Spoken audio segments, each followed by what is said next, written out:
நீங்கள் இணைந்திருப்பது சங்கமம் வானொலி. Destiny in Jesus Christ Tamil கிறிஸ்தவ வானொலி கனேடிய மண்ணிலிருந்து ஒலிபரப்பாகிறது. மார்க் 16:15, மத்தேயு 24:14 வசனத்தின்படி இயேசு சீசர்களை நோக்கி, நீங்கள் உலகெங்கும் போய் சர்வ சிருஷ்டிக்கும் சுவிசேஷத்தை பிரசங்கியுங்கள். ராஜ்யத்தினுடைய இந்த சுவிசேஷம் பூலோகமெங்குமுள்ள சகல ஜாதிகளுக்கும் சாட்சியாக பிரசங்கப்படும். அப்பொழுது முடிவு வரும் என்ற வசனத்தின்படி ஆத்துமாக்களை பரலோகத்தில் சங்கமிக்கும் வானொலி சங்கமம். சங்கமம் சங்கமம்.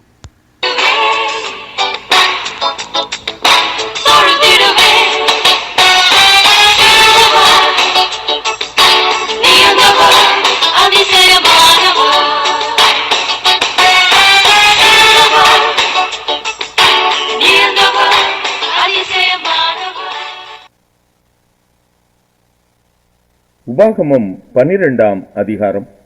உங்கள் பிதாக்களின் தேவனாகிய கர்த்தர் உங்களுக்கு சுதந்தரிக்க கொடுக்கிற தேசத்திலே நீங்கள் பூமியில் உயிரோடு இருக்கும் நாளெல்லாம் கைக்கொண்டு நடக்க வேண்டிய கட்டளைகளும் நியாயங்களுமாவன, நீங்கள் துரத்திவிடும் ஜாதிகள் தங்கள் தேவர்களை சேவித்த உயர்ந்த மலைகளின் மேலும் மேடுகளின் மேலும் பச்சையான சகல மரங்களின் கீழுமுள்ள இடங்களை எல்லாம் முற்றிலும் அழித்து, அவர்கள் பலிபீடங்களை இடித்து, அவர்கள் சிலைகளை தகர்த்து, அவர்கள் தோப்புகளை அக்கினியால் சுட்டெரித்து, அவர்கள் தேவர்களின் விக்கிரகங்களை நொறுக்கி, அவைகளின் பேரும் அவ்விடத்தில் இராமல் அழியும்படி செய்ய கடவீர்கள்.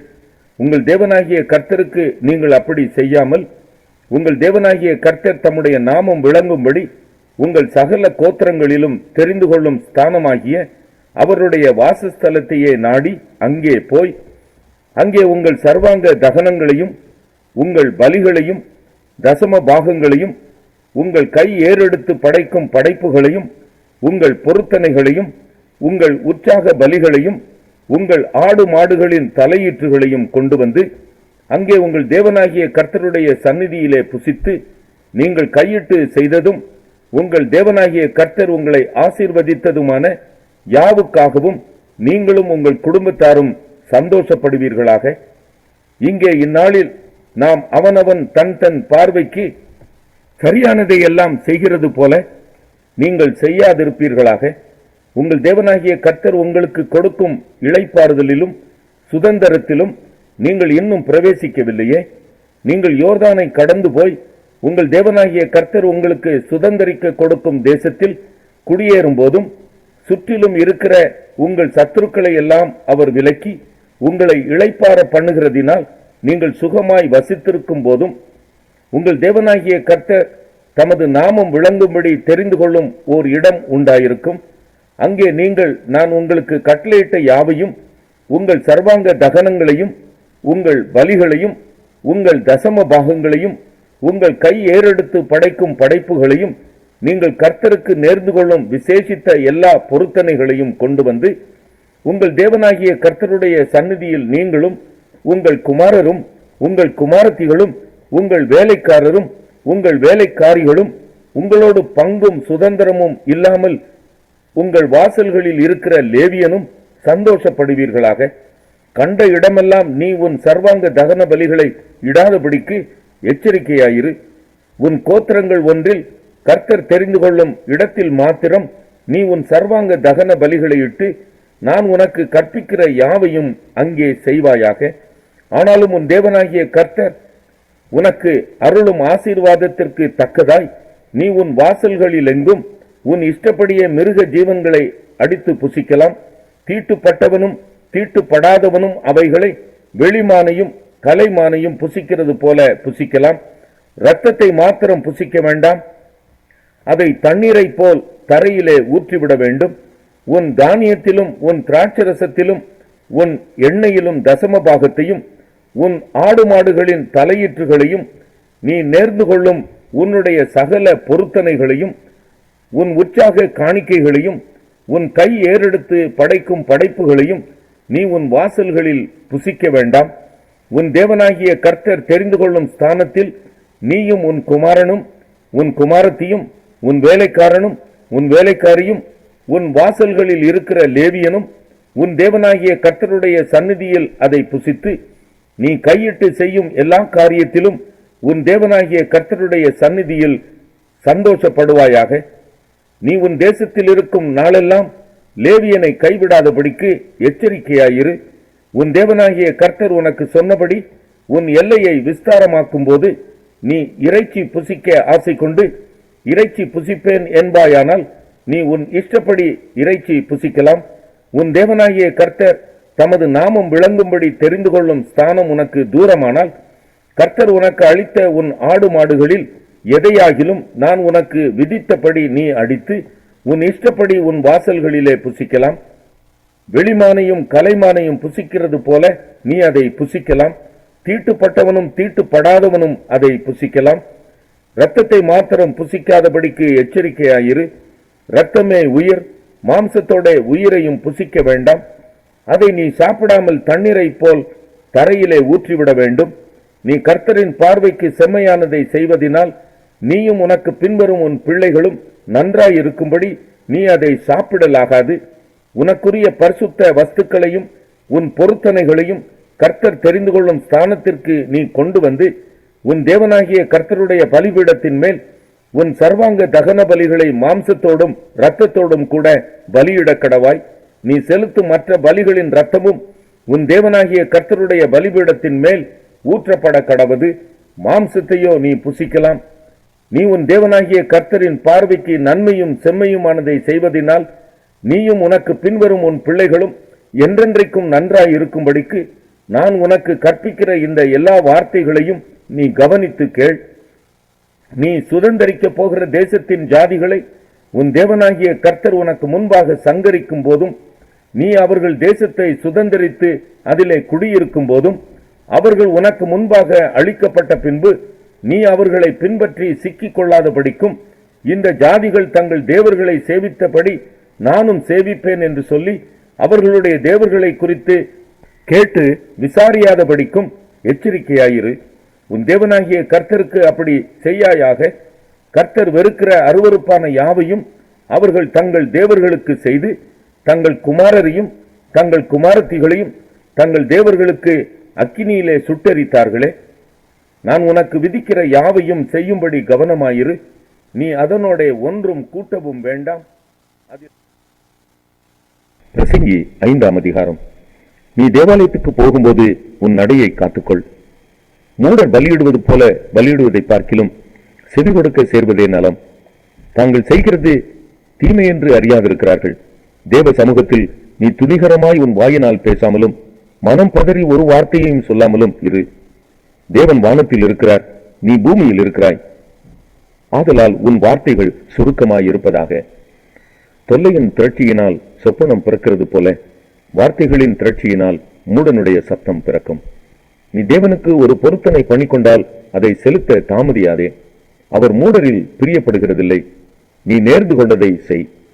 நீ நேர்ந்து கொண்டதை செய்யாமற் போவதை பார்க்கிலும் நேர்ந்து கொள்ளாதிருப்பதே நலம். உன் மாம்சத்தை பாவத்துக்குள்ளாக்க உன் வாய்க்கு இடம் கொடாதே. அது புத்தி பிசகினால் செய்தது என்று தூதனுக்கு முன் சொல்லாதே. தேவன் உன் வார்த்தைகளினாலே கோபம் கொண்டு உன் கைகளின் கிரியையை அழிப்பானேன். அநேக சொப்பனங்கள் மாயையாய் இருப்பது போல அநேக வார்த்தைகளும் வியர்த்தமாயிருக்கும். ஆகையால் நீ தேவனுக்கு பயந்திரு. ஒரு தேசத்தில் ஏழைகள் ஒடுக்கப்படுகிறதையும் நியாயமும் நீதியும் புரட்டப்படுகிறதையும் நீ காண்பாயானால் அதை குறித்து ஆச்சரியப்படாதே. உயர்ந்தவன் மேல் உயர்ந்தவன் காவலாளியாயிருக்கிறான். அவர்கள் மேல் உயர்ந்தவரும் ஒருவர் உண்டு. பூமியில் விளையும் பலன் யாவருக்கும் உரியது. ராஜாவும் வயலின் பலனால் ஆதரிக்கப்படுகிறான். பணப்பிரியன் பணத்தினால் திருப்தி அடைவதில்லை. செல்வப்பிரியன் செல்வப்பெருக்கினால் திருப்தி அடைவதில்லை. இதுவும் மாயையே. பொருள் பெருகினால் அதை தின்றவர்களும் பெறுகிறார்கள். அதை உடையவர்கள் தங்கள் கண்களினால் அதை காண்பதே அன்றி அவர்களுக்கு பிரயோஜனம் என்ன? வேலை செய்கிறவன் கொஞ்சமாய் புசித்தாலும் அதிகமாய் புசித்தாலும் அவன் நித்திரை இன்பமாயிருக்கும். செல்வனுடைய பெருக்கோ அவனை தூங்க ஒட்டாது. சூரியனுக்கு கீழே நான் கண்ட வேறொரு கொடிய தீங்கும் உண்டு. அதாவது ஐஸ்வர்யமானது அதை உடையவர்களுக்கே கேடுண்டாகும்படி சேகரித்து வைக்கப்படுவதாம். அந்த ஐஸ்வர்யம் விக்கினத்தால் அழிந்து போகிறது. அவன் ஒரு புத்திரனை பெறுகிறான். அவன் கையில் யாதொன்றும் இல்லை. தன் தாயின் கற்பத்திலிருந்து நிர்வாணியாய் வந்தான். வந்தது போலவே நிர்வாணியாய் திரும்ப போவான். அவன் தன் பிரயாசத்தினால் உண்டான பலன் ஒன்றையும் தன் கையிலே எடுத்துக்கொண்டு போவதில்லை. அவன் வந்த பிரகாரமே போகிறான். இதுவும் கொடுமையான தீங்கு. அவன் காட்டுக்கு பிரயாசப்பட்டதினால் அவனுக்கு லாபம் என்ன? அவன் தன் நாட்களில் எல்லாம் இருளிலே புசித்து மிகவும் சலித்து நோயும் துன்பமும் அடைகிறான். இதோ உயிரோடு இருக்கும்படி தேவன் அருளி செய்த நாளெல்லாம் மனுஷன் புசித்து குடித்து சூரியனுக்கு கீழே தான் படும் பிரயாசம் அனைத்தின் பலனையும் அனுபவிப்பதே நலமும் உத்தமமான காரியம் என்று நான் கண்டேன். இதுவே அவன் பங்கு. தேவன் ஐஸ்வர்யத்தையும் சம்பத்தையும் எவனுக்கு கொடுத்திருக்கிறாரோ அவன் அதிலே புசிக்கவும் தன் பங்கை பெறவும் தன் பிரயாசத்திலே மகிழ்ச்சியாய் இருக்கவும் அவனுக்கு அதிகாரம் அளிப்பது தேவனுடைய அனுகிரகம். அவனுடைய இருதயத்திலே மகிழும்படி தேவன் அவனுக்கு அனுகிரகம் பண்ணுகிறபடியினால் அவன் தன் அப்போஸ்தலர் 2ஆம் அதிகாரம். பெந்தெகோஸ்தே என்னும் நாள் வந்தபோது அவர்கள் எல்லாரும் ஒருமனப்பட்டு ஓரிடத்திலே வந்திருந்தார்கள். அப்பொழுது பலத்த காற்று அடிக்கிற முழக்கம் போல வானத்திலிருந்து சடுதியாய் ஒரு முழக்கம் உண்டாகி அவர்கள் உட்கார்ந்திருந்த வீடு முழுவதையும் நிரப்பிற்று. அல்லாமலும் அக்கினி மயமான நாவுகள் போல பிரிந்திருக்கும் நாவுகள் அவர்களுக்கு காணப்பட்டு அவர்கள் ஒவ்வொருவர் மேலும் வந்து அமர்ந்தது. அவர்கள் எல்லாரும் பரிசுத்த ஆவியினாலே நிரப்பப்பட்டு ஆவியானவர் தங்களுக்கு தந்தருளின வரத்தின்படியே வெவ்வேறு பாஷைகளிலே பேசத் தொடங்கினார்கள். வானத்தின் கீழிருக்கிற சகல தேசத்தாரிலும் இருந்து வந்த தேவ பக்தியுள்ள யூதர்கள் அப்பொழுது எருசலேமிலே வாசம் பண்ணினார்கள். அந்த சத்தம் உண்டான போது திரளான ஜனங்கள் கூடி வந்து தங்கள் தங்கள் பாஷையிலே அவர்கள் பேசுகிறதை அவரவர்கள் கேட்டபடியினாலே கலக்கமடைந்தார்கள். எல்லாரும் பிரமித்து ஆச்சரியப்பட்டு ஒருவரை ஒருவர் பார்த்து, இதோ பேசுகிற இவர்கள் எல்லாரும் கலிலேயர் அல்லவா? அப்படி இருக்க நம்மில் அவரவர்களுடைய ஜென்ம பாஷைகளிலே இவர்கள் பேச கேட்கிறோமே, இதெப்படி? பார்த்தரும் மேதரும் எலாமீத்தரும் மெசொப்பொத்தாமியா யூதேயா கப்பத்தோக்கியா பொந்து ஆசியா பிரிகியா பம்பிலியா எகிப்து என்னும் தேசத்தார்களும் சிரேனே பட்டணத்தை சுற்றி இருக்கிற லீபியாவின் திசைகளிலே குடியிருக்கிறவர்களும் இங்கே சஞ்சரிக்கிற ரோமாபுரியாரும் யூதரும் யூத மார்க்கத் அமைந்தவர்களும் கிரேத்தரும் அரபியருமாகிய நாம் நம்முடைய பாஷைகளிலே இவர்கள் தேவனுடைய மகத்துவங்களை பேச கேட்கிறோமே என்றார்கள். எல்லாரும் பிரமித்து சந்தேகப்பட்டு இது என்னமாய் முடியுமோ என்று ஒருவரோடு ஒருவர் சொல்லிக் கொண்டார்கள். மற்றவர்களோ இவர்கள் மதுபானத்தினால் நிறைந்திருக்கிறார்கள் என்று பரியாசம் பண்ணினார்கள். அப்பொழுது பேதுரு 11 கூட நின்று அவர்களை நோக்கி உரத்த சத்தமாய், யூதர்களே, எருசலேமில் வாசம் பண்ணுகிற ஜனங்களே, நீங்கள் எல்லாரும் அறிந்து கொள்வீர்களாக, என் வார்த்தைகளுக்கு செவி கொடுங்கள். நீங்கள் நினைக்கிறபடி இவர்கள் வெறி கொண்டவர்கள் அல்ல. பொழுது விடிந்து 3ஆம் மணி வேளையாய் இருக்கிறதே. தீர்க்கதரிசியாகிய யோவேலினால் உரைக்கப்பட்டபடியே இது நடந்தேறுகிறது. கடைசி நாட்களில் நான் மாம்சமான யாவர் மேலும் என் ஆவியை ஊற்றுவேன். அப்பொழுது உங்கள் குமாரரும் உங்கள் குமாரத்திகளும் தீர்க்க தரிசனம் சொல்வார்கள். உங்கள் வாலிபர் தரிசனங்களை அடைவார்கள். உங்கள் மூப்பர் சொப்பனங்களை காண்பார்கள். என்னுடைய ஊழியக்காரர் மேலும் என்னுடைய ஊழியக்காரிகள் மேலும் அந்நாட்களில் என் ஆவியை ஊற்றுவேன். அப்பொழுது அவர்கள் தீர்க்க தரிசனம் சொல்வார்கள். அல்லாமலும் உயர வானத்திலே அற்புதங்களையும் தாழ பூமியிலே ரத்தம் அக்கினி புகைக்காடாகிய அதிசயங்களையும் காட்டுவேன். கர்த்தருடைய பெரிதும் பிரகாசமுமான நாள் வருமுன்னே சூரியன் இருளாகவும் சந்திரன் இரத்தமாகவும் மாறும். அப்பொழுது கர்த்தருடைய நாமத்தை தொழுது கொள்ளுகிறவன் எவனோ அவன் ரட்சிக்கப்படுவான் என்று தேவன் உரைத்திருக்கிறார். இஸ்ரவேலரே, நான் சொல்லும் வார்த்தைகளை கேளுங்கள். நீங்கள் அறிந்திருக்கிறபடி நசரேயனாகிய இயேசுவை கொண்டு தேவன் உங்களுக்குள்ளே பலத்த செய்கைகளையும் அற்புதங்களையும் அடையாளங்களையும் நடப்பித்து அவைகளினாலே அவரை உங்களுக்கு வெளிப்படுத்தினார். அப்படி இருந்தும் தேவன் நிர்ணயித்திருந்த ஆலோசனையின்படியையும் அவருடைய முன் அறிவின்படியையும் ஒப்புக் கொடுக்கப்பட்ட அந்த இயேசுவை நீங்கள் பிடித்து அக்கிரமக்காரருடைய கைகளினாலே சிலுவையில் ஆணி அடித்து கொலை செய்தீர்கள். தேவன் அவருடைய மரண உபாதிகளின் கட்டை அவிழ்த்து அவரை எழுப்பினார். அவர் மரணத்தினால் கட்டப்பட்டிருக்க கூடாதிருந்தது. அவரை குறித்து தாவீது, கர்த்தரை எப்பொழுதும் எனக்கு முன்பாக நிறுத்தி நோக்கிக் கொண்டிருக்கிறேன். நான் அசைக்கப்படாதபடி அவர் என் வலது பார்சத்திலே இருக்கிறார். அதனாலே என் இருதயம் மகிழ்ந்தது, என் நாவு களி கூர்ந்தது, என் மாம்சமும் நம்பிக்கையோட தங்கியிருக்கும். என் ஆத்மாவை பாதாளத்தில் விடீர். உம்முடைய பரிசுத்தர் அழிவை காணவிட்டீர். ஜீவ மார்க்கங்களை எனக்கு தெரியப்படுத்தினீர். உம்முடைய சன்னிதானத்திலே என்னை சந்தோஷத்தினால் நிரப்புவீர் என்று சொல்லுகிறான். சகோதரரே, கோத்திர தலைவனாகிய தாவீதை குறித்து நான் உங்களுடனே தைரியமாய் பேசுகிறதற்கு இடம் கொடுங்கள். அவன் மரணமடைந்து அடக்கம் பண்ணப்பட்டான். அவனுடைய கல்லறை இந்நாள் வரைக்கும் நம்மிடத்தில் இருக்கிறது. அவன் தீர்க்கதரிசியாய் இருந்து உன் சிங்காசனத்தில் வீற்றிருக்க மாம்சத்தின்படி உன் சந்ததியிலே கிறிஸ்துவை எழும்ப பண்ணுவேன் என்று தேவன் தனக்கு சத்தியம் பண்ணினதை அறிந்தபடியால் அவன் கிறிஸ்துவனுடைய ஆத்மா பாதாளத்திலே விடப்படுவதில்லை என்றும் அவருடைய மாம்சம் அழிவை காண்பதில்லை என்றும் முன்னறிந்து அவர் உயிர்த்தெழுதலை குறித்து இப்படி சொன்னான். இந்த இயேசுவை தேவன் எழுப்பினார். இதற்கு நாங்கள் எல்லாரும் சாட்சிகளாயிருக்கிறோம். அவர் தேவனுடைய வலது கரத்தினாலே உயர்த்தப்பட்டு பிதா அருளிய வாக்குத்தத்தத்தின்படி பரிசுத்த ஆவியை பெற்று நீங்கள் இப்பொழுது காண்கிறதும் கேட்கிறதுமாகிய இதை பொழிந்தருளினார். தாவீது பரலோகத்திற்கு எழுந்து போகவில்லையே? நான் உம்முடைய சத்துருக்களை உமக்கு பாதபடியாக்கி போடும் வரைக்கும் நீர் என் வலது பார்சத்தில் உட்காரும் என்று கர்த்தர் என் ஆண்டவருடனே சொன்னார் என்று அவனே சொல்லியிருக்கிறான். ஆகையினால் நீங்கள் சிலுவையில் அறைந்த இந்த இயேசுவையே தேவன் ஆண்டவரும் கிறிஸ்துவும் ஆக்கினார் என்று இஸ்ரவேல் குடும்பத்தார் யாவரும் நிச்சயமாய் அறிய கடவர்கள் என்றான். இதை அவர்கள் கேட்டபொழுது இருதயத்திலே குத்தப்பட்டவர்களாகி பேதுருவையும் மற்ற அப்போஸ்தலரையும் பார்த்து, சகோதரரே, நாங்கள் என்ன செய்ய வேண்டும் என்றார்கள். பேதுரு அவர்களை நோக்கி, நீங்கள் மனம் திரும்பி ஒவ்வொருவரும் பாவ மன்னிப்புக்கென்று இயேசு கிறிஸ்துவின் நாமத்தினாலே ஞானஸ்நானம் பெற்றுக் கொள்ளுங்கள். அப்பொழுது பரிசுத்த ஆவியின் வரத்தை பெறுவீர்கள். வாக்குத்தத்தமானது உங்களுக்கும் உங்கள் பிள்ளைகளுக்கும் நம்முடைய தேவனாகிய கர்த்தர் வரவழைக்கும் தூரத்தில் உள்ள யாவருக்கும் உண்டாயிருக்கிறது என்று சொல்லி இன்னும் அநேக வார்த்தைகளாலும் சாட்சி கூறி மாறுபாடுள்ள இந்த சந்ததியை விட்டு விலகி உங்களை ரட்சித்துக் கொள்ளுங்கள் என்றும் புத்தி சொன்னான். அவனுடைய வார்த்தையை சந்தோஷமாய் ஏற்றுக்கொண்டவர்கள் ஞானஸ்நானம் பெற்றார்கள். அன்றைய தினம் ஏறக்குறைய 3000 பேர் சேர்த்துக் கொள்ளப்பட்டார்கள். அவர்கள் அப்போஸ்தலருடைய உபதேசத்திலும் அந்யோன்யத்திலும் அப்பம் பிற்குதலிலும் ஜெபம் பண்ணுதலிலும் உறுதியாய் தரித்திருந்தார்கள். எல்லாருக்கும் பயம் உண்டாயிற்று. அப்போஸ்தலர்களாலே அநேக அற்புதங்களும் அடையாளங்களும் செய்யப்பட்டது. விசுவாசிகள் எல்லாரும் ஒருமித்திருந்து சகலத்தையும் பொதுவாய் வைத்து அனுபவித்தார்கள். காணியாட்சிகளையும் ஆஸ்திகளையும் விற்று ஒவ்வொருவனுக்கும் தேவையானதற்கு தக்கதாக அவைகளில் எல்லாருக்கும் பகிர்ந்து கொடுத்தார்கள். அவர்கள் ஒருமனப்பட்டவர்களாய் தேவாலயத்திலே அனுதினமும் தரித்திருந்து வீடுகள் தோறும் அப்பம் பிட்டு மகிழ்ச்சியோடும் கபடமில்லாத இருதயத்தோடும் போஜனம் பண்ணி தேவனை துதித்து ஜனங்கள் எல்லாரிடத்திலும் தயவு பெற்றிருந்தார்கள். ரட்சிக்கப்படுகிறவர்களை கர்த்தர்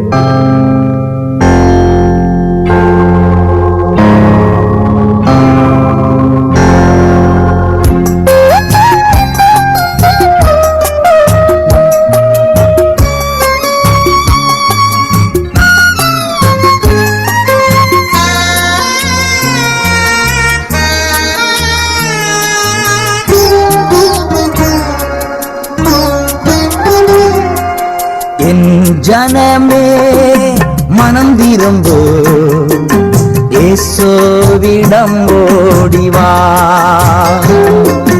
என் ஜனமே மனம் திரும்பு, இயேசுவிடம் ஓடிவா. இறுதி காலம் வந்தாச்சு, இன்னமும் தாமதம் இறுதி காலம் வந்தாச்சு, இன்னமும் தாமதம்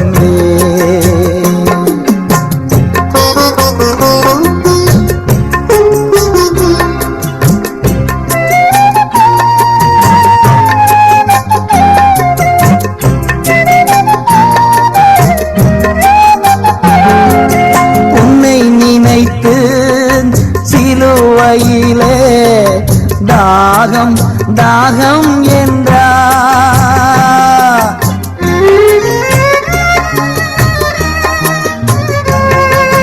உன்னை நினைத்து சிலுவையிலே தாகம் தாகம் என்றார். உன்னை ரட்சிக்க பாவம் மன்னிக்க தன்னையே பலியாக்கினார். உன்னை ரட்சிக்க பாவம் மன்னிக்க தன்னையே பலியாக்கினார். என் ஜனமே மனம் திரும்பு, இயேசுவிடம் ஓடிவா. இறுதி காலம் வந்தாச்சு, இன்னமும் தாமதம்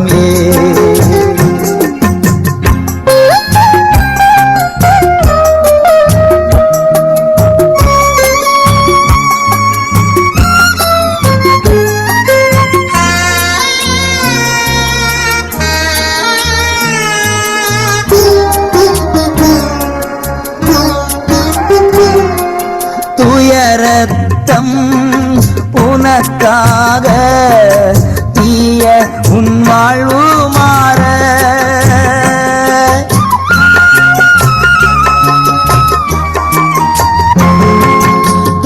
ரத்தம் உனக்காக தீய உன் வாழ்வு மாற காயங்கள் உனக்காக உன் நோயெல்லாம் தீர காயங்கள் உனக்காக உன் நோயெல்லாம் தீர என் ஜனமே மனம் திரும்பு இயேசுவிடம் ஓடிவா இறுதி காலம் வந்தாச்சு இன்னும் தாமதம்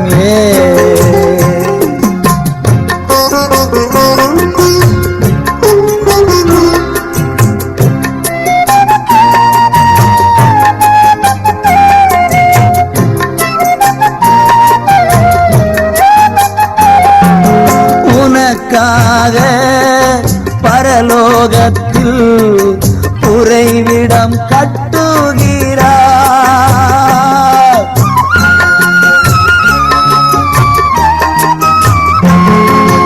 உனக்காக பரலோகத்தில் உறைவிடம் கட்டுகிறார் உன்னை தேடி வருகின்றார் இன்று நியாயத்தமா மகனே உன்னை தேடி வருகின்றார் இன்று நியாயத்தமா என் ஜனமே மனம் திரும்பு இயேசுவிடம் ஓடிவா என் ஜனமே மனம் திரும்பு இயேசுவிடம் ஓடிவா இறுதி காலம் வந்தாச்சு இன்னமும் தாமதம்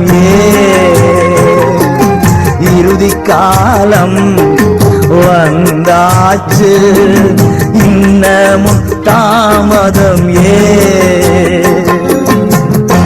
இன்னமும் தாமதம்